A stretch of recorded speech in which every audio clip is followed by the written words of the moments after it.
Hello दोस्तों, welcome to my YouTube channel कल आज और कल। मैं उमाशंकर आपका फिर से स्वागत करता हूँ। फर्स्ट ऑफ ऑल मैं अपने इसरो के वैज्ञानिकों को बहुत बहुत बधाई देना चाहूँगा कि उन्होंने चंद्रयान 3 को चंद्रमा की सतह पर सक्सेसफुली उतार दिया है। इसके लिए उनको बहुत बहुत बधाई। और सारे देश के 140 करोड़ लोगों को भी मेरी तरफ से बहुत बहुत बधाई। और उम्मीद है कि हम लोग आगे भी इसी तरीके के मिशंस सक्सेसफुली इम्प्लीमेंट करते चले जाएंगे। जैसे मोदी जी ने हमारे को अगली गाइडेंस दी है इसरो को कि वो अगले 2-3 मिशन इम्प्लीमेंट करने जा रहे हैं, जिसमें कि आदित्य L1 भी शामिल है, जो कि सूर्य को स्टडी के लिए जा रहा है। एंड हम लोग ह्यूमन इन्वायरमेंट मून मिशन भी शुरुआत करने जा रहे हैं। उसके लिए मैं अभी इन सब लोगों को बधाई देता हूँ। हम आते हैं अगले पॉइंट पर। पिछले वीडियो में मेरे कुछ साथियों ने मुझे सजेशंस दिए थे कि क्वालिटी और वॉइस क्वालिटी सही नहीं है, तो इस बार मेरी टेक्निकल टीम ने कुछ वॉइस रिलेटेड कुछ टेक्निकल इम्प्लीमेंटेशन किए हैं। उम्मीद है कि ये वॉइस इस बार क्लियर होगी। इनकेस अगर फिर भी आपको कोई इशू लगता है तो I would really appreciate all suggestions. Please मुझे कमेंट करें, मुझे बताएं कि अगर वॉइस में आपको अभी भी कोई चैलेंज लग रहा है तो I will ask my team to go through all technical challenges, will try to resolve this issues. ठीक है, ठीक है। अब हम आते हैं अपने कंटेंट्स के ऊपर कि आज हम लोग टेक्निकल डिस्कशंस, टेक्निकल इंटरव्यूज, उसके बारे में हम लोग बात करने वाले हैं कि जब कोई नए मित्र हैं, नए स्टूडेंट्स हैं जो कि जॉब फाइंड आउट करते हैं, उनको क्या क्या चैलेंजेस आते हैं, वो क्या क्या चैलेंजेस फेस करते हैं। पहले मैं बात करूंगा जो जॉब सीकर्स हैं या जो कुछ नए एम्प्लॉइज हैं जो जॉब चेंज करना चाहते हैं, मेनली उनको क्या क्या चैलेंजेस फेस करने पड़ते हैं। ठीक है, उसके बाद में हम लोग बात करेंगे इंटरव्यूअर्स की फेस के कि जो इंटरव्यूज लेते हैं उनको क्या क्या चैलेंजेस फेस करने पड़ते हैं। जैसे अगर मैं अपनी बात करूं तो for last more than 15 year मैं इंटरव्यूज दे रहा हूं। मैंने डोमेस्टिक इंटरव्यूज भी लिए हैं, मैंने इंटरनेशनल इंटरव्यूज भी लिए हैं। इंटरव्यूज नेशनल्स के अंदर मैं बात करूँ, इंटरनेशनल में बात करूँ तो मैंने यूएस के इंटरव्यूज लिए हैं, यूके के इंटरव्यूज लिए हैं, और मैंने ब्राज़ील के इंटरव्यूज लिए हैं, मैक्सिकन्स के इंटरव्यूज लिए हैं, जापानीज के इंटरव्यूज लिए हैं। मोस्ट ऑफ जगह जो मुझे चैलेंजेस नज़र आते हैं as a interviews eyes, most of लोग उन लोगों के उन पॉइंट्स के भी जवाब देने की कोशिश करते हैं जो शायद उन्हें नहीं पता या ना कॉन्फिडेंस नहीं होता, but they try to answer this questions. और उसी के केस में हमें पता लग जाता है कि बंदा जानबूझकर कुछ गलत आंसर देने की कोशिश कर रहा है और उसके अंदर उनके पॉइंट्स हैं तो वो कट जाते हैं। अगर मैं एक इंटरव्यूअर की आई से देखूं तो हमें जो फर्स्ट डिस्कशन होता है, जैसे इनिशियली हम लोग पूछते हैं कि ठीक है, tell me about your current project and assignment, उतने डिस्कशन में ही हमें पता चल जाता है कि एक कैंडिडेट कहाँ किस लेवल तक नॉलेज रखता है। जैसे मोस्टली मैं जावा जेपीईज के, स्प्रिंग बूट के, क्लाउड्स के और रिएक्ट के, एंगुलर्स के, इनके मैं जनरली टेक्निकल डिस्कशंस लेता हूँ। उसके अंदर मैंने L1, L2, L3 तीनों लेवल्स के डिस्कशंस लिए हैं। मोस्टली जो मैंने देखा है कि कैंडिडेट्स कोशिश करते हैं कि यार वो सारे क्वेश्चंस के भी आंसर दें जो कि उन्हें नहीं आते। अगर मैं अपने सजेशंस की बात करूं तो अगर कैंडिडेट को कोई क्वेश्चंस नहीं आता है या उन्हें लगता है कि यार उन्हें नहीं आता है, दे शुड शो क्लियरली कि I don't know about this answers. ये गलत नहीं है। अगर हम किसी आंसर्स को नहीं जानते हैं तो क्लियरली कह सकते हैं कि हाँ सर, मुझे क्वेश्चंस नहीं आता, आप दूसरा क्वेश्चन मुझे पूछ लीजिए। दिस इज नॉट बैड, ये गलत नहीं है। बट अगर आप किसी क्वेश्चंस का आंसर गलत देने की कोशिश करते हो, it will create a different kind of mind set कि बंदा गलत आंसर देने की कोशिश कर रहा है। अब मैं नेक्स्ट लेवल पे आता हूं कि जो इंटरव्यूज होते हैं उनको कहां तक चैलेंजेस आते हैं। इंटरव्यूज की ऐसे देखने की कोशिश करें तो अगर मैं कहूं कि लेट्स सपोज कि मैं किसी का इंटरव्यू ले रहा हूं, राइट, मैंने उन्हें इनिशियली पूछा कि ठीक है, आपने करंट बैकग्राउंड के बारे में मुझे बताइए। वो करंट बैकग्राउंड में बताता है तो मुझे ब्रॉड आइडिया लग जाता है कि बंदा किस लेवल का है, नॉलेज रखने वाला है। उसके बाद में फिर टेक्निकल डिस्कशंस के ऊपर आते हैं कि कौन कौन सी लैंग्वेज में उसने काम किया है, कौन कौन से डोमेन्स के ऊपर उसने काम किया है। डोमेन्स के बाद में फिर हम लोग आते हैं कि उनकी रेस्पॉन्सिबिलिटी क्या था की थी, उनके KRAs क्या क्या थे, उसके ऊपर हम लोग बात कर रहे थे इंटरव्यूज आइज के रूप में कि जो इंटरव्यूअर होते हैं उनको क्या क्या चैलेंजेस पेश आते हैं। कि जनरली हम लोग पूछते हैं जैसे कैंडिडेट्स के कि ठीक है, tell me about yourself, tell me about your current assignment, which technology he works on, right. तो हमें जनरली फर्स्ट डिस्कशन के अंदर फर्स्ट 5 मिनट्स के हमें पता चल जाता है कि कैंडिडेट्स किस लेवल का है, कहाँ तक नॉलेज रखता है। उसमें ब्रॉड आइडिया पता चल जाता है कि कैंडिडेट्स कहाँ तक नॉलेज रखने का है।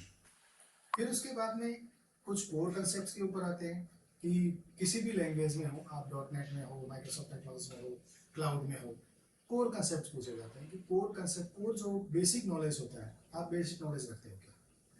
फिर उसके बाद में हम लोग आते हैं कुछ रियल टाइम सिनेरियोज के ऊपर।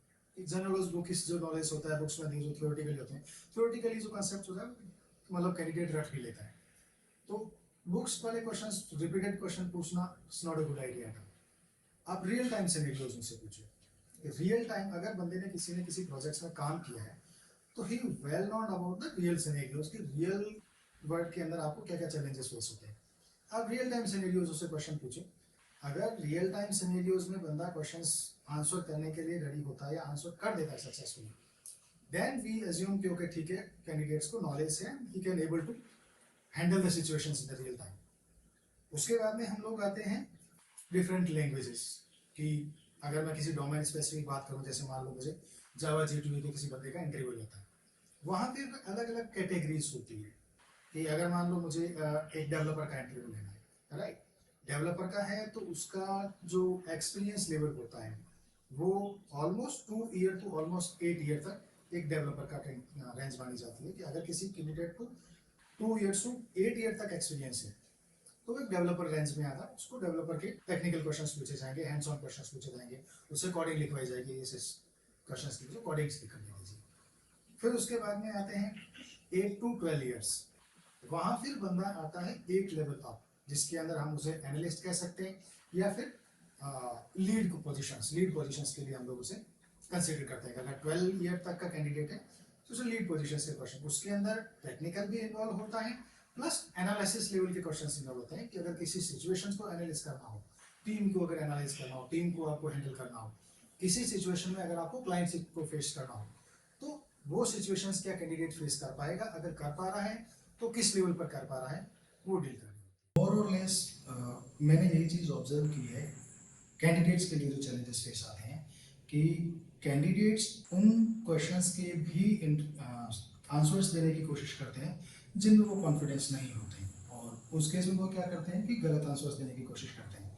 मेरा सजेशन उन्हें यही रहेगा कि इंस्टेड ऑफ कि वो गलत आंसर देना स्टार्ट कर दें, क्लियरली बोल दें कि I don't know about this question, और सिंपली कह दें ठीक है sir I don't know about this question, next question पे चले जाइए प्लीज, है ना। तो उससे क्या होगा कि कैंडिडेट्स का जो एक पिक्चर बनती है इंटरव्यूज के दिमाग के अंदर वो सही रहेगी। अदरवाइज क्या होता है कि गलत डायरेक्शन चला जाता है कि यार ये बंदा गलत आंसर देने की कोशिश कर रहा है। उसके बाद में फिर अगर मैं एक इंटरव्यूअर की आई के देखना शुरू करूँ, राइट, तो हम लोग जो स्टार्ट करते हैं तो उसमें पहले हम लोग पूछते हैं कि चलो अपने बारे में बताओ, अपने प्रीवियस डिस्कशंस के बारे में, प्रीवियस जो अपने प्रोजेक्ट्स हैं उसके बारे में। हम लोगों को जनरली स्टार्टिंग के 5 मिनट्स में ही हमें पता चल जाता है कि कैंडिडेट्स किस लेवल का है, कहाँ तक उसे नॉलेज है या नहीं है। मोर और लेस बहुत बार हमने इवन यूएस मार्केट्स में मैंने ऐसा देखा है कि बहुत सारे कैंडिडेट्स हैं, फेक कैंडिडेट्स भी आते हैं जो क्या करते हैं कि एक प्रॉक्सी यूज़ करते हैं, खुद लिप एक्सेस करते रहते हैं बट आंसर्स कोई और दे जाता है। तो उस केस में भी हमें स्टार्टिंग के 5 मिनट्स में पता चल जाता है कि कैंडिडेट्स जेन्युइन कैंडिडेट्स है या प्रॉक्सी कैंडिडेट्स है। अब मैं बात करूँ इंटरव्यूज की, यस राइट, तो इंटरव्यूज में जैसे स्टार्टिंग में जैसे मैंने पूछ लिया कि okay tell me about yourself, tell me about your recent projects, उसी पेस में हमें पता चल जाता है कि कैंडिडेट्स ने एग्जैक्टली रियल काम किया है, कौन कौन सी टेक्नोलॉजीज में काम किया है और कहाँ तक उसका कैलिबर्स है। तो अगर मैं इंटरव्यूज के चैलेंजेस के बारे में बात करूँ, राइट, तो जो एक इंटरव्यूज को चैलेंजेस आते हैं कि मेनली कंपनीज है जो अगर डेवलपर की डिमांड करती है कि मैं डेवलपर चाहिए, तो 1 to ऑलमोस्ट 8 ईयर का जो कैंडिडेट्स होगा that consider for the technical developers, उन्हें हम लोग टेक्निकल डेवलपर्स के लिए फिल्टर आउट करते हैं। जो 8 to 12 ईयर्स का जो एक कैटेगरीज है वो जनरली जाती है लीड पोजीशंस की, कि उनको लीड पोजीशंस के लिए फिल्टर किया जाता है। जब हम लोग टेक्निकल डिस्कशन में एक डेवलपर्स के लिए एक इंटरव्यू ले रहे हैं तो उसमें मोर और less technical questions, majorly technical questions, उनके जो लॉजिकल रीजनिंग है वो चेक की जाती है कि उसके अंदर जो कैंडिडेट वो लॉजिकली कितना स्ट्रॉन्ग है। जिसके अंदर की कोर कंसेप्ट डिस्कस कर लिए, जैसे कोई सा भी लैंग्वेज हो, चाहे जावा टीवी हो या फिर माइक्रोसॉफ्ट टेक्नोलॉजीज हो, उसमें उसके कोर कंसेप्ट कितने कंसेप्ट स्ट्रॉन्ग हैं, जैसे डिज़ाइन पैटर्न्स हो गए, सर्चिंग सॉर्टिंग टेक्निक्स हो गई, जो आप जिस किसी भी लैंग्वेज में काम करते हैं उसके कोर कंसेप्ट आपको क्लियर होने चाहिए। फिर आता है कि आप कौन से फ्रेमवर्क्स में काम करते हैं। जैसे अभी मार्केट में बहुत सारे फ्रेमवर्क्स हैं, एमवीसी फ्रेमवर्क्स हैं, डिफरेंट फ्रेमवर्क्स हैं।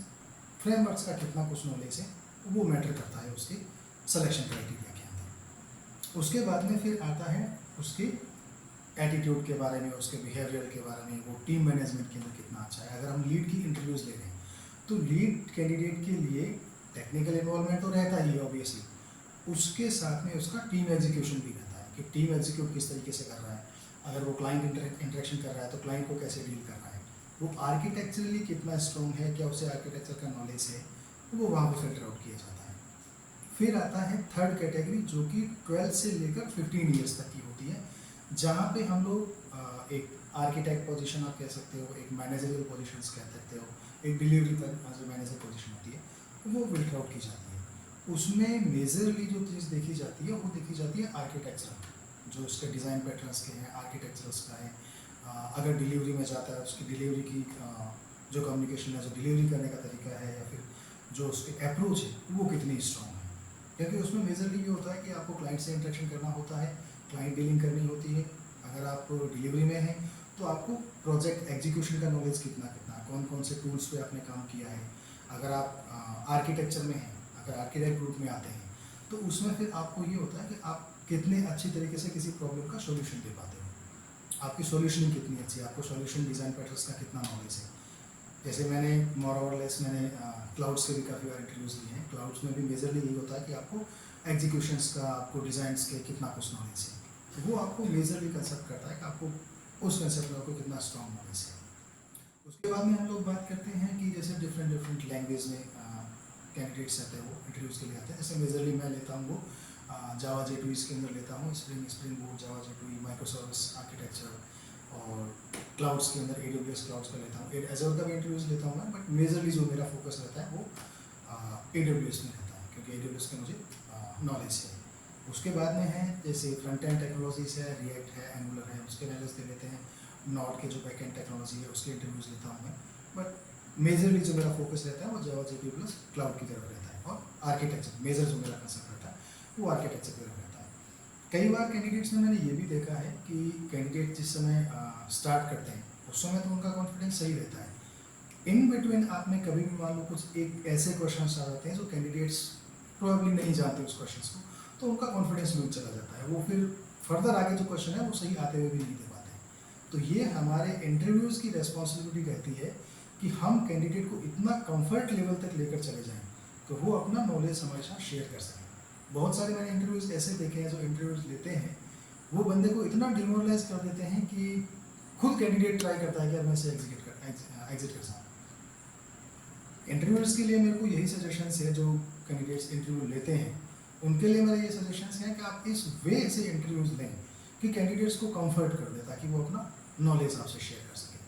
जहाँ आप एक सीनियर कैंडिडेट का इंटरव्यूज़ लेते हैं, जैसे आर्किटेक्ट का लेते हैं, सीनियर आर्किटेक्ट का लेते हैं, सॉल्यूशन आर्किटेक्ट का अगर आप इंटरव्यू ले रहे हैं, तो वहाँ पर ये होता है कि इंटरव्यूज़ की जगह आपको उस डिस्कशन को हेल्दी डिस्कशन के अंदर कन्वर्ट करना पड़ता है, जहाँ पे कि आप उससे एक डिस्कशन मोड में आ जाओ। अच्छा, आपने रियल टाइम सिनेरियोज उसके साथ शेयर करो, रियल टाइम सिनेरियोज आप उससे पूछोगे, अच्छा ये प्रॉब्लम होगी तो इसका सोल्यूशन किस तरीके से दे सकते हो आप, राइट। जैसे रिसेंट मैंने एक इंटरव्यूज़ लिया था जिसमें मेजरली क्लाउड आर्किटेक्चर था, but micro service architecture implementation था, जहाँ पे कि क्लाउड के अंदर लिफ्ट एंड शिफ्ट इम्प्लीमेंट करना था प्लस माइक्रो सर्विस आर्किटेक्चर था। तो एक आर्किटेक्चर को भी आप उससे डिस्कशन करो, कैसे कैसे इंप्लीमेंटेशन कर सकता है, क्या क्या डिज़ाइन पैटर्न्स यूज़ कर सकते हैं, करने चाहिए, कौन कौन सी कंसेप्ट से क्लियर होने चाहिए, ताकि इंटरव्यूज को ईजिली ट्रैक डाउन कर सके। और अगर कोई कैंडिडेट है जो 15 या 15 ईयर से 12 ईयर से ऊपर का है, 12 प्लस ईयर का कह सकते हो आप, 12 प्लस ईयर का कैंडिडेट है जो कि इंटरव्यूज़ के लिए जा रहा है, तो उसे कौन कौन से कंसेप्ट हैं वो तैयार करने चाहिए। अगर कोई डिलीवरी है, डिलीवरी मोड में है, या डिलीवरी एरिया के अंदर जाना चाहता है, राइट, तो उसके लिए कौन कौन से कंसेप्ट जो क्लियर होने चाहिए, किस तरीके से वो चीज़ों को एग्जीक्यूट कर सकता है, वो कंसेप्ट मैं आपको नेक्स्ट डिस्कशन के अंदर, नेक्स्ट वीडियो के अंदर मैं आपसे शेयर करूँगा। उसके बाद में जैसे मैंने कहा कि एट लास्ट हम लोग डिस्कशन करेंगे एक जनरल एक सोशल इवेंट्स के ऊपर। जैसे अभी हम लोगों ने कुछ दिन पहले देखा कि चंद्रयान 3 है वो मून के ऊपर लैंड कर गया, तो उसके रिगार्डिंग बहुत सारी चीज़ें हैं जो सोशल मीडिया से चल रही है। मैंने एक मेजर गौरव आर्या, मैं उनको फॉलो करता हूँ, मैं उनको एडमायर भी करता हूँ। तो मैंने वहाँ पे सुना कि एक फिल्म इंडस्ट्री के एक एक्टर हैं रिश्ता करता, जिसने शायद एक कार्टून शेयर किया था जहाँ के अंदर की कुछ इलीट पर्सन्स थे जो कमरे के अंदर डिस्कशन कर रहे थे, और आउटसाइड गेट के बाहर एक किसान को बताया गया था जो गाय लेके बाहर खड़ा होता है, and he was just knocking the door to try to get inside, and inside the people are start laughing कि यार ये कौन इंडियन पर्सन जो अंदर आ सकता है। बट मैं इसके लिए रियली मैं इसरो के साइंटिस्ट को बधाई देना चाहूँगा कि उन्होंने कुछ इस तरीके से उन चीज़ों को सक्सेसफुल कर दिया है कि आई थिंक आज इंडिया ने आई थिंक उस गेट को ब्रेक कर दिया, उस गेट को तोड़ दिया है। And now the new cartoon I have seen in this like the media that the Indian people are sitting inside with the guy, and the outer side, the elite person, were waiting him to open the door. So this is kind of a big slap on that people who are talking about these like missions and all. So again मैं अपने साइंटिस्टों को बधाई देना चाहूँगा execution के लिए। आज हम अपना वीडियो यहीं पूर्ण करता हूँ। अगर आपको मेरा वीडियो पसंद आता है तो आप उसको पसंद करें, लाइक करें, शेयर करें, और बेल आइकन दबाना ना भूलें। Thank you. जय हिंद, जय भारत।